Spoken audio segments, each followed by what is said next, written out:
You see, a whole lot of y'all about to find out that MC Hammer is more than just a Power Ranger with some fancy dance moves. He'll really put his foot in your ass, somebody never tell you. Matter of fact, do your homework. My boy SKB, Stanley Kirk Burrell, he a Aries, and that says a whole lot. 33062. From East Oakland and a California nigga that's from the hood. Man, I don't know where y'all got the notion from. Hammer was weak, or he was a punk, or something was soft about him. Know what I'm talking about? All these rappers sneak dissing and beefing with MC Hammer. Yeah, Hammer check them niggas. Can't Touch This by MC Hammer. Okay, and why do you like that one?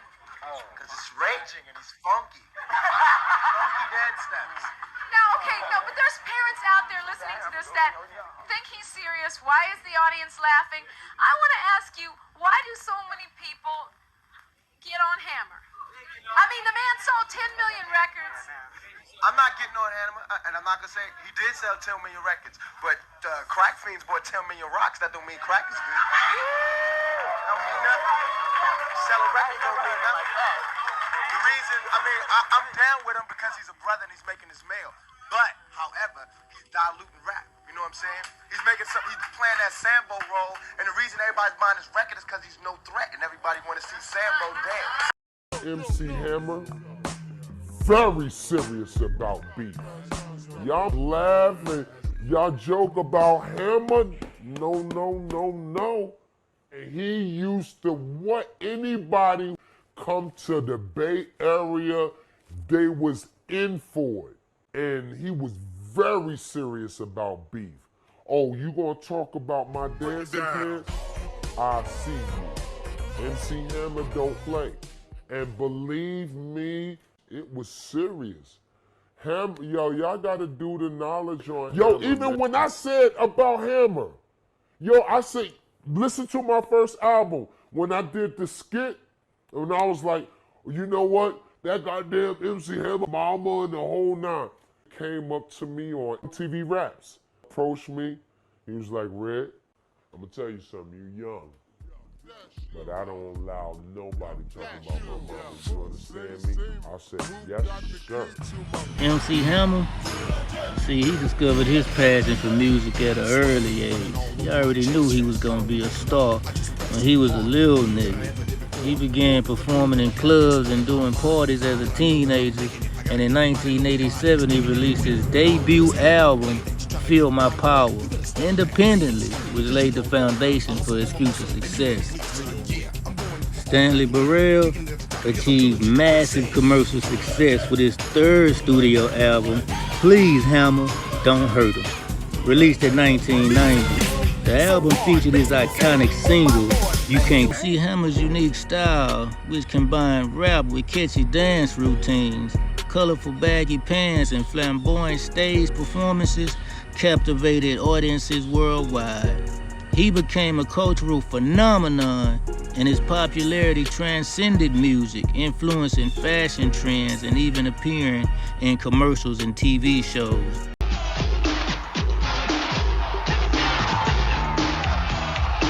Feelings, nothing more than feelings. Feelings of love. Yo, Hammer. Problem.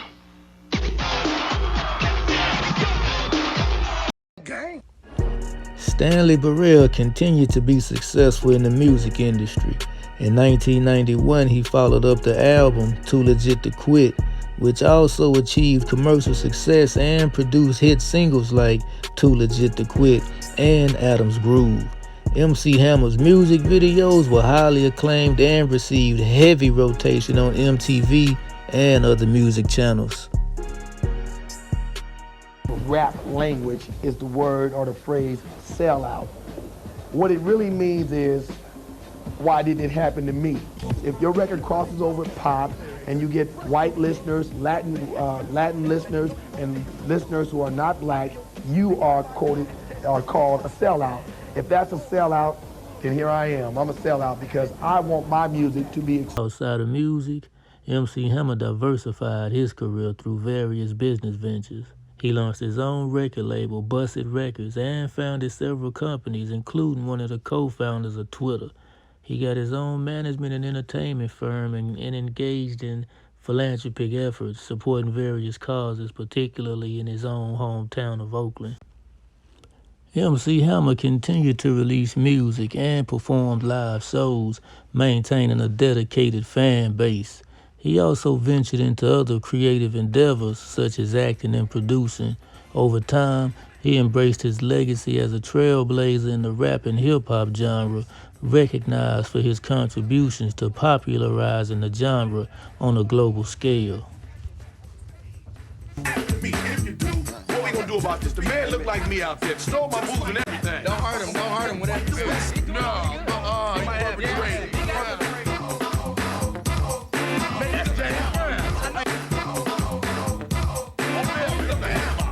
I'm out of here, man.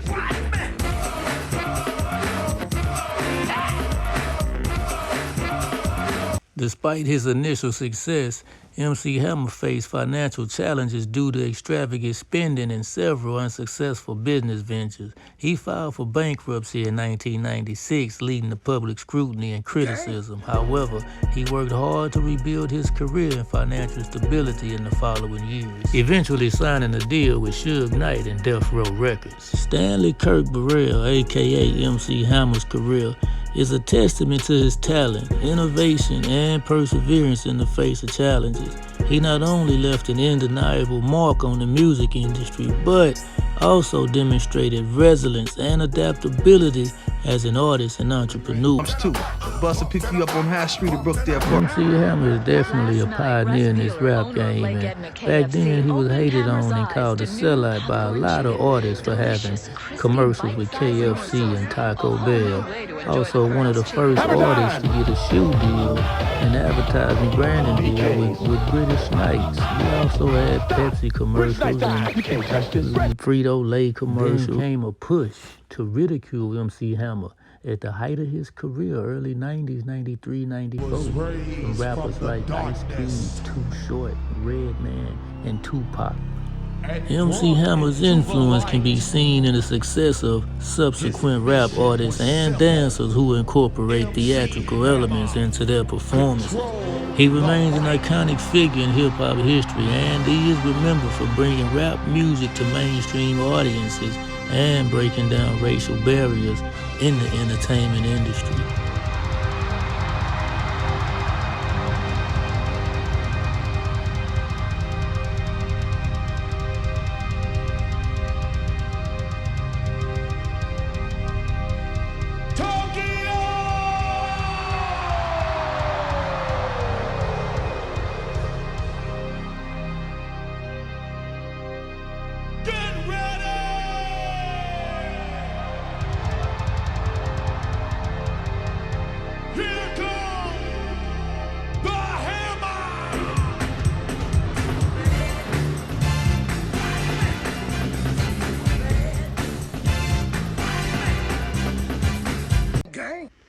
Now we 10 minutes in, it's time to get to the real deal about Stanley Burrell, aka MC Hammer. Now we know that Hammer was a real nigga from Oakland, California, and he was connected to the Rolling 60 Crips. You dig what I'm saying? Hammer rolled 60 deep, and most of your favorite rappers were scared of him. Now he never glorified violence or the streets. You dig what I'm saying? But he was still connected to my other brothers, if you know what I'm talking about. Now, I'm going to get straight to the punch here. I think he had something to do with my boy Tupac. Know what I'm talking about? All the studio gangsters taking shots at MC Hammer, only to find out that MC Hammer was more gangster than them. Too Short? Yeah, he dissed MC Hammer on Short But Funky. Now, I give props to the big homie Ice-T. He was the only one from the West Coast that did give Hammer big ups on his OG album. when everybody else thought it was cool to diss MC Hammer. Suge Knight feared and respected MC Hammer. Let's be clear. Hammer really had people screaming, "Please, Hammer, don't hurt him." And one of the first rappers to get $30 million. Kept a positive image for decades and still have no scandals or smut on his jacket. You dig what I'm saying? He had the brand deals. I'm gonna turn this mother out. Yes, y'all. And let me tell you how it all began. Back in Oakland, California, a brother by the name of MC Hammer was born.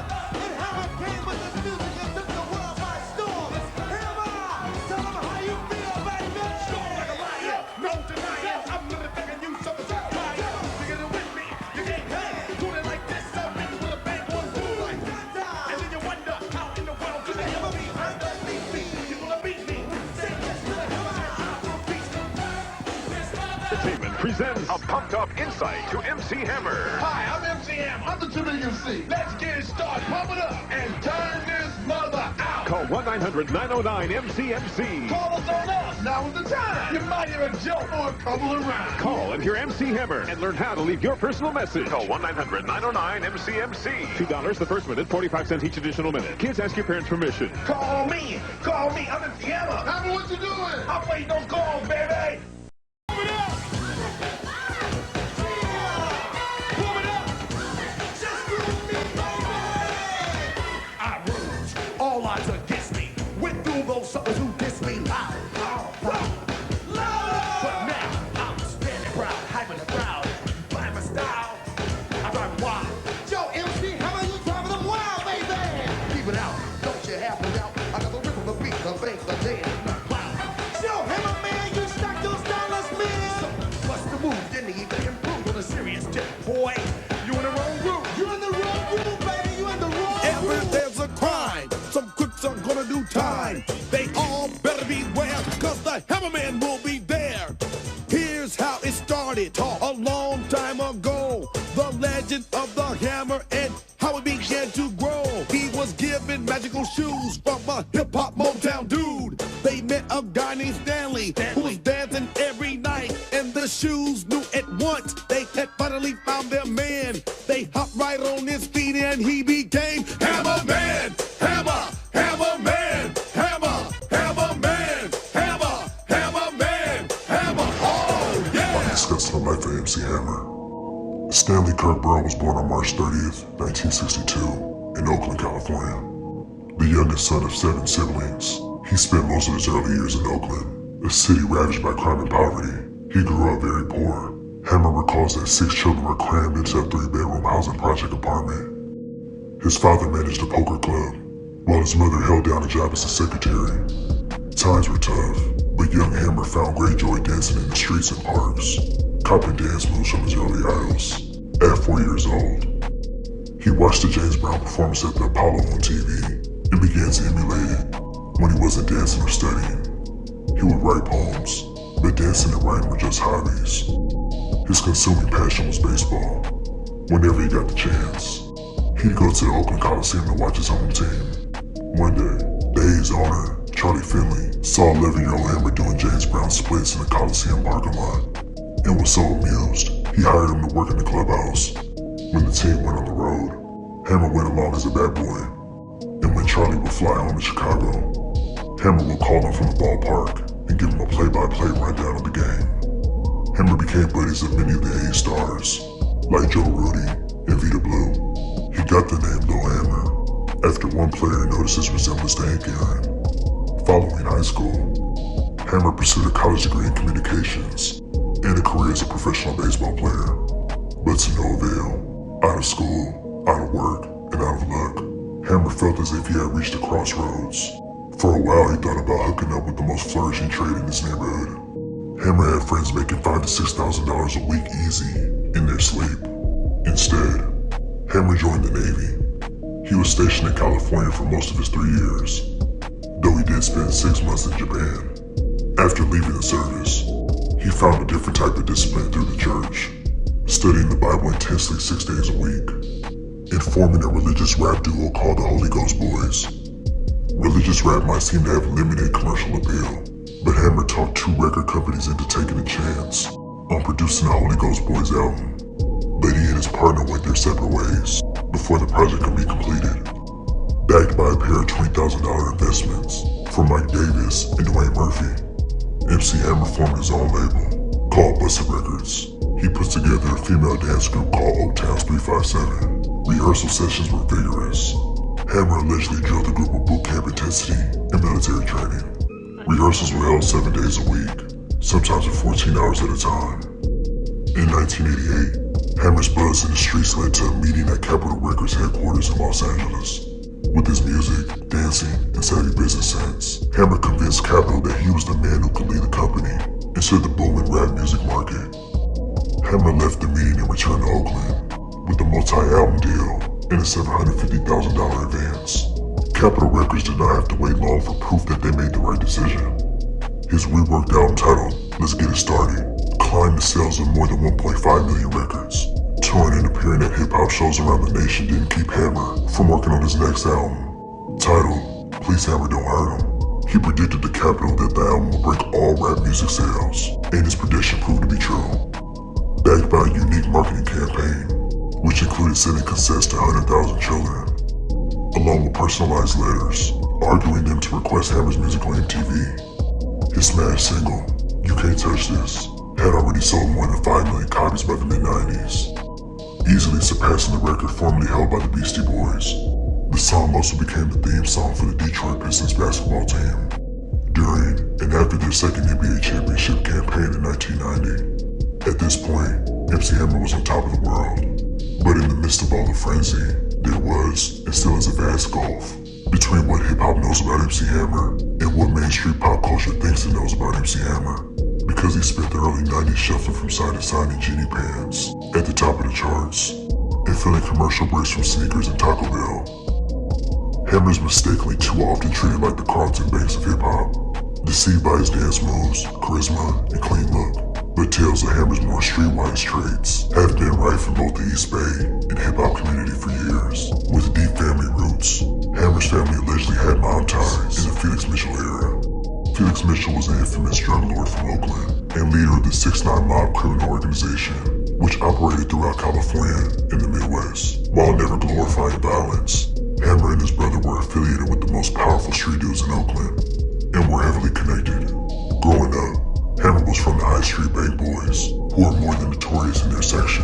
Their turf stretched down High Street, a barren thoroughfare in the heart of East Oakland. Just a block away from Hammer's childhood home, is scarred with vacant boarded up storefronts. This part of town is infested with crime and chaos, gang fights, shootings, sideshows, and homicides.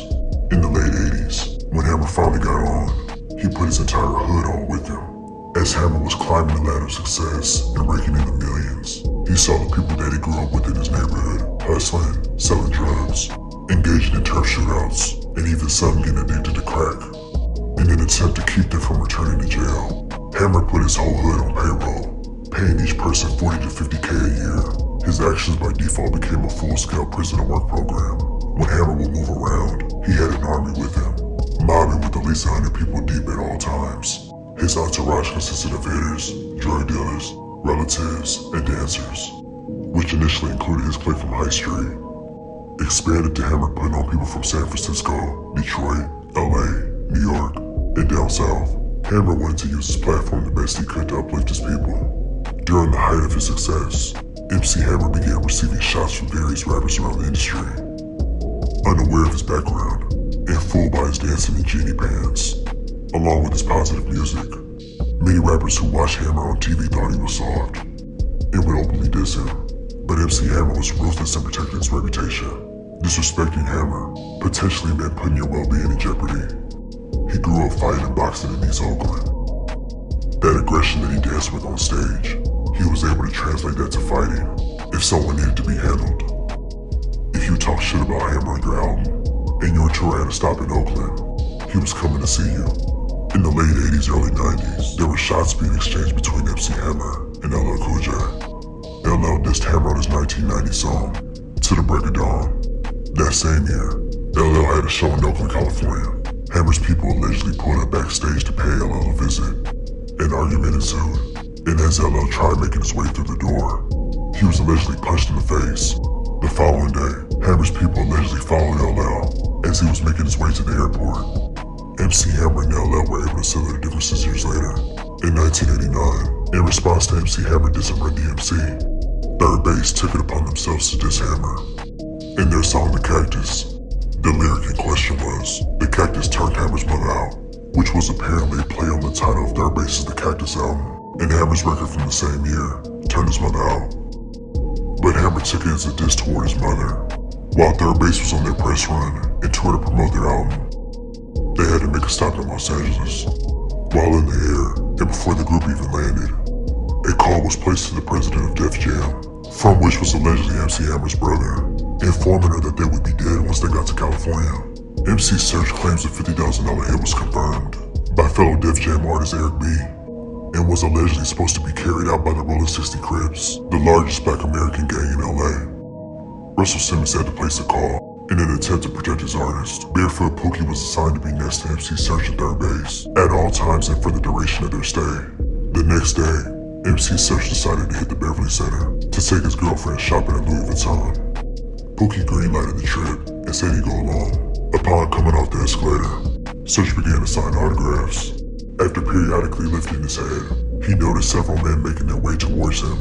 Once they got within striking distance, Pookie allegedly intervened and stopped them from harming Serch. The following day, I don't know why they are giving this much out, but every American family needs to see this. The government is basically...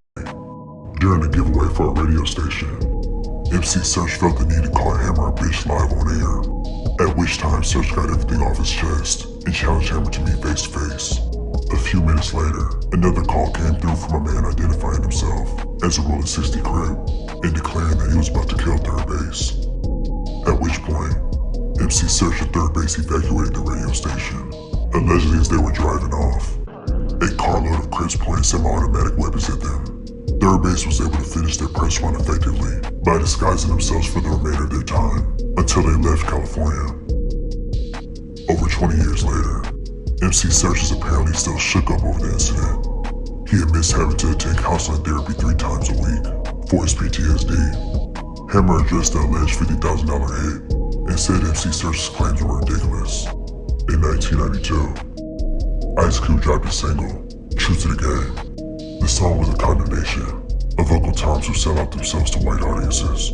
Many believe this record was aimed directly at MC Hammer, who had a crossover audience. In the video, a scene in a photo studio shows a rapper, apparently intended to be MC Hammer, in street clothing, who later changes in a red sequin outfit, symbolizing his transition into mainstream pop music. MC Hammer heard the record and took it personally. One afternoon, MC Hammer and his entourage were chilling in a room at the Sheraton Universal Hotel in Los Angeles. They were just hanging out when suddenly Hammer receives a phone call and got word that Ice Cube was at the Roscoe's Chicken and Waffles in Hollywood. Hammer allegedly told the person on the phone to stall Ice Cube out. Hammer got off the phone and told everyone in the room to hurry up and let's roll. They rushed down to their cars and zoomed down the 101 freeway, turning a 10-minute drive into 5. When they arrived at Roscoe's, Hammer and his crew posted up in front of the restaurant and waited. As Ice Cube leaves the restaurant, Hammer immediately steps to him and addresses him about the video he shot. He expressed to Cube that he didn't appreciate being portrayed in that fashion. In the video, they had a man who was supposed to be Hammer getting duct tape, tied up, and thrown in the trunk. Ice Cube responded that he didn't even mean it like that. But MC Hammer said that he wasn't going for it and told him to never let it happen again. Ice Cube allegedly responded with "No sir, that'll never happen again." Shortly after that incident, Ice Cube wrote a formal apology statement to Hammer in The Source magazine. Later on that same year, Redman made the mistake of dissing Hammer during an interlude on his What The album, titled Funky Uncles.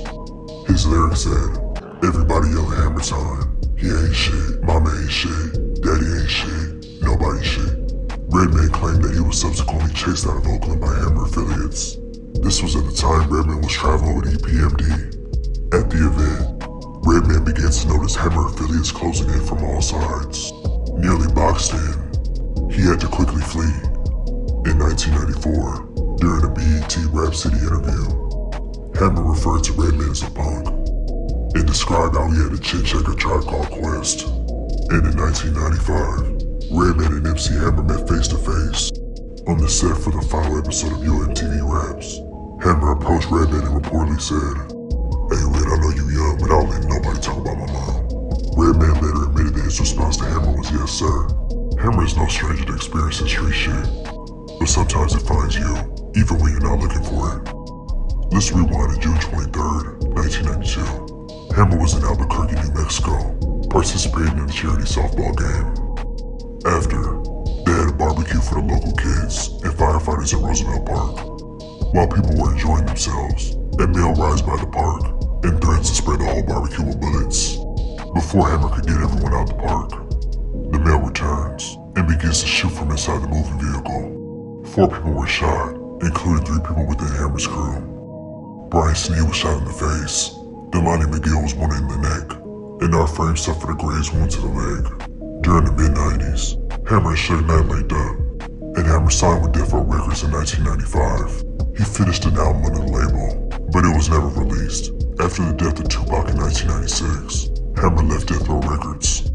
It's also to be noted, MC Hammer was on a feud that Suge Knight didn't try, as MC Hammer was able to part ways with ease. Although MC Hammer is certified in the streets, back at his peak era in the 90s, he never promoted or glorified that lifestyle, because he always wanted to make sure he was a good influence to the kids. MC Hammer is considered one of the forefathers, pioneers, and innovators of pop rap. Hammer has influenced more than just the music industry. He has changed pop culture, catchphrases, slang, producing, the clothing industry, and the writing of lyrics.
Got to go, man. That's 2 kids, man. Man, look, 8 years old and 11 years old. What's up with that, man? So what's up, man? What we gonna do? What's up?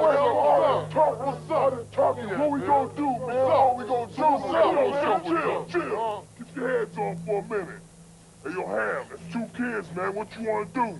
Look, this what we gonna do, man. We going down to the spot. What? If we don't come correct. What's your favorite rap song? Ice Cube. What about, oh, no, I'm not going to ask you because you're going to say something by Raw Fusion. Okay, what's your favorite rap jam? It's yours. That's old, no one is gonna know that. I like rock. Can't Touch This by MC Hammer. Okay, and why do you like that one? Because it's raging and he's funky. Funky dead steps. But there's parents out there listening to this that think he's serious. Why is the audience laughing? I want to ask you, why do so many people get on Hammer? I mean, the man sold 10 million records. I'm not getting on Hammer, and I'm not gonna say he did sell 10 million records, but crack fiends bought 10 million rocks. That don't mean crack is good. That don't mean nothing. Sell a record don't mean nothing. The reason, I mean, I'm down with him because he's a brother and he's making his mail. But, however, he's diluting rap. You know what I'm saying? He's playing that Sambo role, and the reason everybody's buying his record is because he's no threat, and everybody want to see Sambo dance.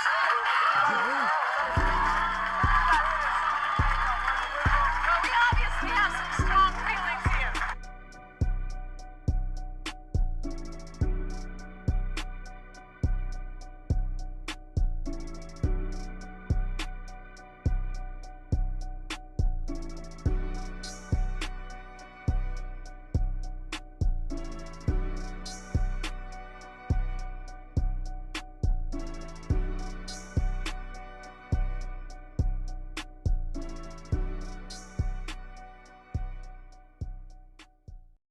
feeling that spirit again. Come on, Hammer, man, snap out of it, baby. I don't want to have to go Tyson on you. Y'all go ahead. I'm gonna get Freddie. I'll meet y'all there. I'll meet you there.